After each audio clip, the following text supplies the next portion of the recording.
The locksmith's drill was still humming when I heard the first car pull into my driveway. I didn't even look up. I knew exactly who it was, and I knew exactly what they were about to find. My name is Margaret Whitfield. I'm 68 years old, and until that Saturday morning in October, I had spent the last 4 years believing that being a good mother meant making myself smaller, quieter, more agreeable.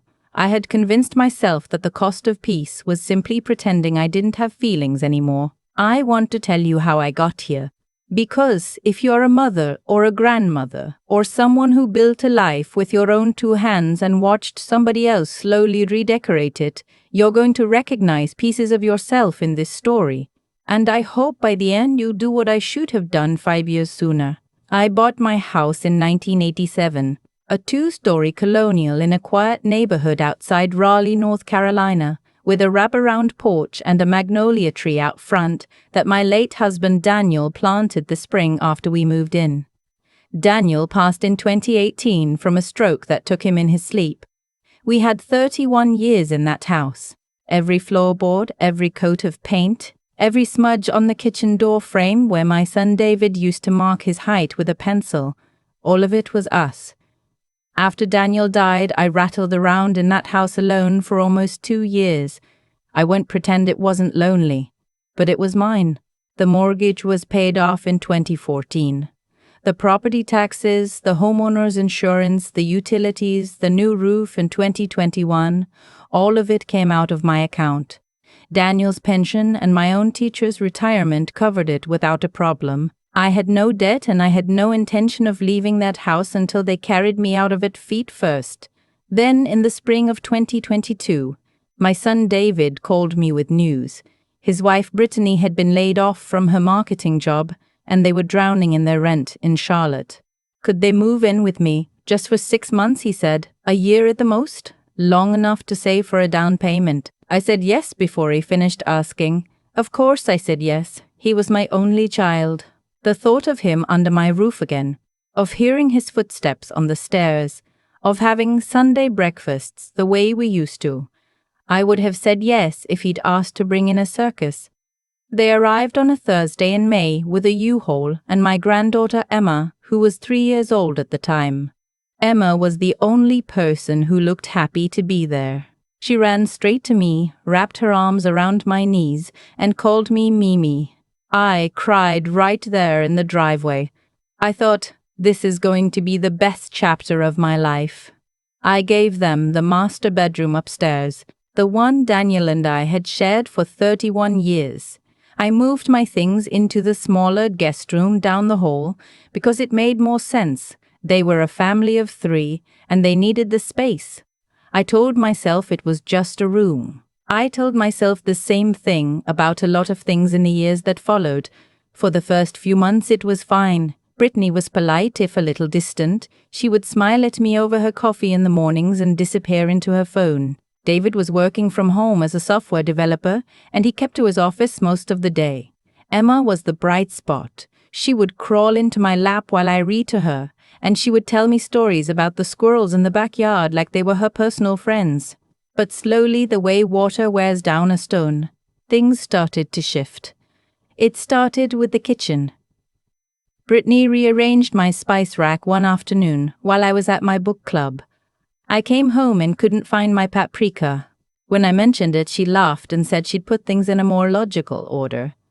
The next week, she replaced my coffee maker, a Mr. Coffee I'd had for 11 years that worked just fine, with a fancy espresso machine that took up half the counter. She didn't ask me, she just did it. When I came down for my morning cup, my coffee maker was gone and a new one had a sticky note on it that read, "Surprise, you'll love this, Margaret." I didn't say anything. I thought, she's trying to be nice, don't be difficult. Then it was the living room. The framed photos of Daniel and me on our anniversary trip to Charleston, the ones I'd hung over the fireplace, came down one Saturday and were replaced with a piece of abstract art Brittany had bought at HomeGoods. My photos went into a box in the garage. I found them 3 weeks later when I was looking for a screwdriver. I asked her about it gently because I'd been raised to keep the peace. She rolled her eyes and said, "Margaret, no offense, but the wedding photos were dating the whole room. We can hang them in your bedroom, can't we?" As if the living room was no longer mine to decide about. I put the photos in my bedroom. I didn't say another word. By the end of the first year, the 6-month plan had quietly evaporated. Nobody talked about a down payment anymore. Brittany had taken a remote job that paid well, and David was earning more than ever. Between them, they were pulling in maybe $140,000 a year. They could have rented anywhere in Raleigh. They could have bought a starter home in Ghana or Nightdale or Wake Forest. But every time I gently mentioned it, David would say, "Mom, we're just trying to be smart about it. Houses are so expensive right now. We're waiting for the market." The market never cooperated. The market, as far as I could tell, was perfectly fine. They were just comfortable. By year 2, Brittany had stopped pretending to be polite. She would walk past me in the kitchen without saying good morning. She would invite her girlfriends over for wine on the back porch. My back porch, the one Daniel built, and she would close the sliding door so I wouldn't, in her words, feel obligated to entertain. I would sit in the kitchen and hear them laughing, and I would feel like a stranger in my own home. I tried to talk to David, I really did. I sat him down at the kitchen table one Sunday in February of last year while Brittany was at a yoga class, and I told him I was feeling left out. I told him I felt like I didn't live here anymore, like I was a tenant in my own house. He looked at me like I just told him I believed in ghosts. He said, "Mom, I think you're being a little sensitive. Brittany loves you. She just has her own way of doing things. Her own way of doing things. In my house." I dropped it. I always dropped it. Daniel used to tease me about that. "Maggie, you'd rather swallow glass than rock a boat." He wasn't wrong. The thing that nobody tells you about getting older, especially as a woman, is how easy it is to become invisible. It doesn't happen all at once. It happens in tiny, quiet ways. People stop asking your opinion. They stop making eye contact when you're talking. They start using the word "we" to mean themselves, and the word "you" to mean a problem they're trying to manage. And one day you wake up and realize that the house you built, the family you raised, the life you spent decades stitching together, somebody else is running it, and you're the help. That's where I was by the time the conversation about Brittany's parents came up. It was a Tuesday in September. I'd been at my dentist's office in the morning, and I came home early because the appointment got cancelled. I walked into the kitchen and I heard Brittany on the phone in the dining room. She didn't know I was there. Her voice was bright and cheerful in a way it never was when she spoke to me. "Yes, Mom, I already told you, it's all worked out. The room across the hall from us is huge, way bigger than your apartment. And Margaret's room is downstairs anyway. She won't even notice you're up here. We can fly you and Daddy out the second week of October. Travis can drive the truck up from Tampa with the rest of your stuff." I stood very still in the kitchen doorway. I felt my stomach drop into my shoes. No, I haven't told her yet. I'll tell her closer to. You know how she gets. I'll tell her closer to. You know how she gets. But it's not her decision, really. David and I have talked about it, and it just makes sense. You guys are paying $2,200 a month in that condo. This is a free situation. And Emma needs her grandparents around. Emma needs her grandparents around. As if I wasn't standing right there. As if I hadn't been raising that child as much as anyone for the last 3 years. She kept talking. I won't bore you with every detail. The short version is that Brittany had decided without consulting me that her parents Linda and Roger were going to sell their things in Tampa, drive a moving truck 12 hours up to North Carolina, and move into the guest room upstairs. My guest room, the one I had moved myself into when I gave them the master bedroom, the room I was sleeping in. I went upstairs to my bedroom. I closed the door. I sat on the edge of the bed where Daniel and I had spent 31 years, and I shook. Not from sadness, from a rage so clean and so quiet that I almost didn't recognize it as my own. I waited 2 days. I wanted to give David the benefit of the doubt. I wanted to believe that he didn't know, that this was Brittany acting alone, the way she did with the coffee maker and the photos, and that when he found out, he would put a stop to it. On Thursday night, after Emma went to bed, I came down to the living room where they were watching TV. I asked if I could talk to them. Brittany sighed like I was interrupting something important. She muted the television. I said, I overheard you on the phone Tuesday, Brittany, with your mother, about her and Roger moving in here. She went very still. David looked at her, then at me, then back at her. She recovered fast. She always did. She put on a smile and said, Margaret, I was going to talk to you about that. The timing just wasn't right.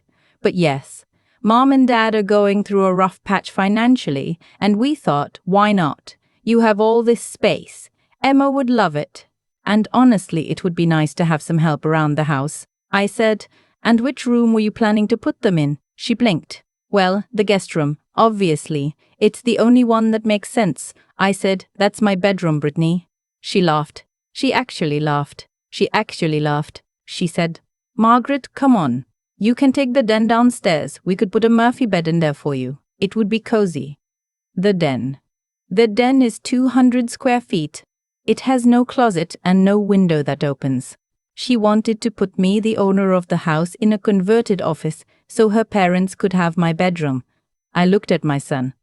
I said, David, is this what you agreed to? He couldn't meet my eyes. He looked at his hands. He looked at the television. He looked at his hands. He looked at the television. He said, Mom, I didn't think it was a huge deal. The den has a lot of natural light. And it's just temporary, until Linda and Roger get on their feet. Just temporary. Like the 6 months that had become 4 years. I stood up. I said very calmly, Linda and Roger are not moving into this house. Not next month, not next year, not ever. This is my home. I make the decisions about who lives here. And the answer is no. Brittany's face did something I'll never forget. It went from surprised to ugly in about half a second. She stood up too, and she got close to me and she said, Margaret, I don't think you understand. We've already told them. They've given notice on their condo. The truck is reserved. You can't just say no. I said, I just did. She turned to David. She said, are you going to let her talk to me like this? And my son, my only child, the boy I had nursed through pneumonia when he was 4, the boy whose college tuition I paid for with money I'd saved $1 at a time. My son said to me, Mom, you're being unreasonable. This is happening. You need to find a way to be okay with it. That was the moment. That was the exact moment. I didn't yell. I didn't cry. I looked at both of them and I said, I see. And then I went upstairs and I didn't come out of my room until the next morning. I spent that night not sleeping. I spent it thinking. Around 3 in the morning, I got out of bed and I went down to the den, the room they wanted to stuff me into, and I sat at Daniel's old desk and I pulled out a yellow legal pad and I started making a list. The first thing on the list was, call attorney. The second thing was, call locksmith. The third thing was, change the alarm code.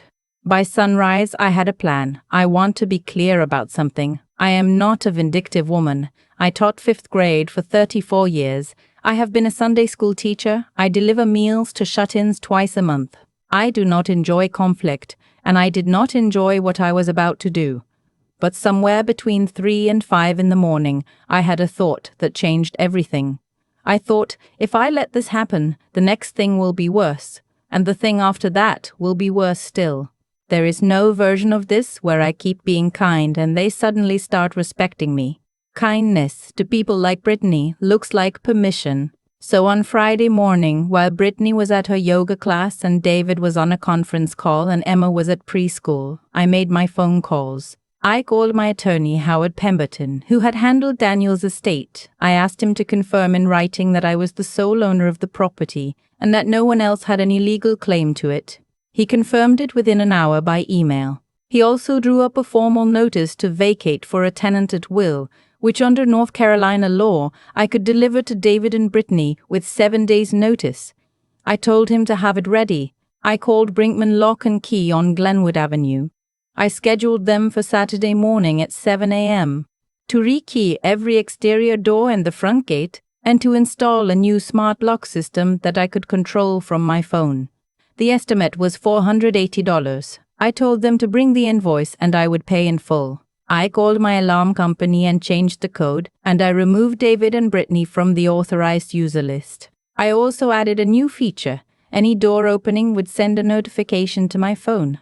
I called my bank and froze the joint household account that David and I had set up 2 years ago, when he'd suggested it would be easier for him to pay his share of the groceries. He had never paid a dime into it. I had been using it as my primary checking. I transferred everything into a new account in my name only, and I closed the joint one. I called my friend Patricia, who lives 10 minutes away, and asked if I could borrow her guest room for one night. She said of course, and she didn't ask why. That's why she's my best friend. And finally, I called Brittany's mother. I had her number from years back when Emma was born. Linda picked up on the second ring, cheerful as anything. I said, "Linda, this is Margaret Whitfield, David's mother." She said, "Oh, Margaret, how nice to hear from you. Brittany has told me so much." I cut her off. I said, "Linda, I'm calling because I want to be absolutely sure there is no confusion. You and Roger are not moving into my house. I have not given my permission, and I will not be giving it. Whatever Brittany has told you, she does not have the authority to make that decision. I'm sorry if you've made plans based on that, but those plans need to change. I wish you both well." There was a long silence. Then Linda said very quietly, "I see." I said, "Have a nice afternoon," and I hung up. That was the most satisfying phone call I have ever made in my life. Saturday morning, I was up at 6. I packed an overnight bag and put it in my car. I put a thermos of coffee on the counter. I sat at the kitchen table and I waited for the locksmith. Brinkman Lock and Key showed up at 6:58. The technician, a young man named Carlos, was professional and quick. By 8:30, every exterior lock in the house had been rekeyed. The front gate, which we'd had installed for security in 2019, had a new keypad. The smart lock system was connected to my phone. David and Brittany were still asleep upstairs. Emma was at a sleepover at her friend's house. Brittany had dropped her off Friday night. At 9, I went upstairs and I knocked on David's door. He opened it in his robe, bleary-eyed. He said, "Mom, what's going on?" "Why is there a truck outside?" I said. "That was the locksmith. He just left. I need you and Brittany to come downstairs. We need to talk." I went down to the kitchen and I put the kettle on. They came down 10 minutes later, both of them looking suspicious. I poured 3 cups of tea. Nobody touched them. I said, "I'll keep this short. This is my house. I have decided that the current arrangement is no longer working for me. Effective today, I am giving you both 7 days to vacate the premises. Howard Pemberton, my attorney, has prepared a formal notice. I will hand it to you in writing before I leave." Brittany made a sound like a small animal being stepped on. She said, "You can't do that." I said, "I can, and I have. Under North Carolina law, you are tenants at will, and 7 days is more notice than I'm required to give. I'm being generous because of Emma. I want her to have time to adjust. She is welcome to stay with me as often as you and David would like. I love that little girl, and nothing about this changes that." David said, "Mom, this is insane. Where are we supposed to go in 7 days?" I said. "David, you make $140,000 a year. You and Brittany have been paying nothing. Not rent, not utilities, not groceries, nothing for 4 years. By my rough math, you've saved between $60,000 and $80,000 by living here. You have more than enough for a deposit on a rental in Cary or Apex. There are houses for rent on Zillow right now. You'll figure it out." Brittany said, "And what about my parents?" I said. "Your parents are not my concern. They never were. I told your mother yesterday afternoon that they will not be moving here. I assume she's called you by now." Brittany's face told me Linda had not called her. I said, "One more thing. I've changed the locks in the alarm code. Your old keys won't work. You'll be given access to come and go during the next 7 days, but the smart lock will track every entry, and after Saturday at noon, you'll be locked out for good. Anything still in the house at that point will be packed up and put in storage at your expense." David said, "Mom, please, can we just talk about this? This is so sudden." I said, "It is not sudden, David. It has been 4 years. You just weren't paying attention." I picked up my purse. I picked up my overnight bag. I walked out the front door. I locked it behind me with my phone, and I drove to Patricia's house. I want to tell you the part you came for now, the part about the gate. What I didn't tell David and Brittany was that Linda and Roger had not, in fact, cancelled their plans. Brittany had told them when she finally called them back on Friday evening, after I'd hung up on Linda, that everything was fine. That her mother-in-law was just being dramatic. That if they just showed up on Saturday with the truck, like they planned, it would be a fait accompli and I would have to accept it. I know this because Linda called me Friday night, around 9, and told me. She said she didn't want to lie to me. She said Brittany had pressured her, and she had agreed, but she'd been sitting with it all afternoon and she just couldn't go through with deceiving me again. She told me Roger and her son Travis were already on the road in the moving truck, expected to arrive in Raleigh around 11 Saturday morning. She apologized, and she said something I'll never forget. "Margaret, my daughter is not a kind person. I love her, but I see her. I'm sorry for what she's put you through." So at 11:15 on Saturday morning, while I was sitting on Patricia's couch drinking coffee, I got a notification on my phone. The front gate keypad had been pressed 9 times with an incorrect code. I opened the gate camera. There it was, a 26-foot U-Haul truck idling at the curb. Roger, Brittany's father, standing at the gate keypad, looking confused. Travis, the brother-in-law, leaning against the truck smoking a cigarette. And then Brittany, who had clearly run out of the house to meet them, standing on the inside of the gate, gesturing wildly with her phone pressed to her ear. I watched her call David. I watched David come out of the house behind her in his pajamas. I watched them argue. I watched Brittany pace back and forth, screaming at her phone, then at her father, then at her brother, then at her husband. I watched Roger sit down on the curb and put his head in his hands. I had taped a note to the inside of the gate, where the camera could see it. It was a single sheet of paper in a plastic sleeve. It read, "Linda and Roger, I am sorry you have driven all this way. My daughter-in-law lied to you. You were never welcome to live in this house because no one asked me. I wish you safe travels back to Tampa. Brittany and David, you have 6 days left. I suggest you use them." Margaret Whitfield, owner Brittany, ripped the note off the gate. She held it up for David to see. I watched her mouth form words I won't repeat here. I watched David's face go white. I closed the app. I put my phone face down on Patricia's coffee table. And for the first time in 4 years, I exhaled all the way. Patricia poured me a fresh cup of coffee. She said, "Maggie, you didn't tell me you had it in you." I said I didn't either. I stayed at Patricia's for 3 days. By the time I came home on Tuesday evening, the moving truck had been returned. Linda and Roger were back in Tampa, and David and Brittany had, according to the smart lock log, made 11 entries and exits. Packing, I assume. They left on Friday, the day before the deadline. They went to a corporate rental apartment in Cary that, according to my friend who'd seen it on Zillow, cost them $3,000 a month. I would like to tell you that David and I have repaired our relationship.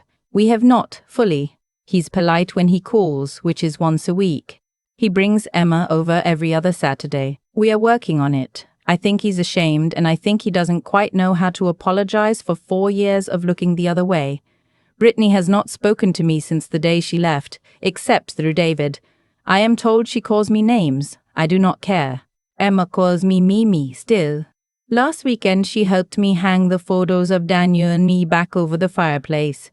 She told me she liked them better there than the abstract painting.